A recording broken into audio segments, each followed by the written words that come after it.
നമ്മൾ വെറൈറ്റി ആയിട്ടുള്ള ഒരുപാട് പാക്ക് മിക്കവാറും നിങ്ങൾക്ക് കാര്യം പറഞ്ഞിട്ടുണ്ട്. അപ്പോൾ ഇന്ന് കുറച്ച് വെറൈറ്റി ആയിട്ടുള്ള സ്ക്രബ്ബുകൾ പറഞ്ഞാലോ? സ്ക്രബ്ബ് ഡെയിലി വേണ്ട. ആഴ്ചയിൽ ഒരു പ്രാവശ്യം അല്ലെങ്കിൽ 2 പ്രാവശ്യം അത്രേ ആവശ്യമുള്ളൂ. ഒത്തിരി ടൈം നമ്മുടെ ഫേസിലായാലും ബോഡിയിലായാലും സ്ക്രബ്ബ് ചെയ്യേണ്ട കാര്യമാണ്. അപ്പോൾ ഫസ്റ്റ് വൺ ഏറ്റവും ബെസ്റ്റ് സ്ക്രബ്ബ് എന്ന് പറഞ്ഞാൽ വീട്ടിൽ ഓട്സ് ഉണ്ടല്ലോ, ഓട്സ് എടുക്കുക. ഒരു 2-3 സ്പൂൺ ഓട്സ് എടുക്കുക. പൊടിച്ചത് വേണ്ട. അതിലേക്ക് കുറച്ച് തൈരും കൂടെ മിക്സ് ചെയ്ത് ആഡ് ചെയ്ത് നല്ലൊരു സ്ക്രബ്ബാണ്. ഇത് നിങ്ങൾക്ക് ചെയ്യാൻ പറ്റുന്നതാണ്.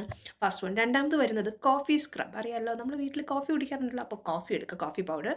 അതിലേക്ക് കുറച്ച് പാലും കൂടെ മിക്സ് ചെയ്ത് ഒരു 1/2 സ്പൂൺ വരുന്ന ഹണി, ഇത് മൂന്നും കൂടെ മിക്സ് ചെയ്ത് നല്ലൊരു സ്ക്രബ് ആക്കാം. അത് നമുക്ക് യൂസ് ചെയ്യാം.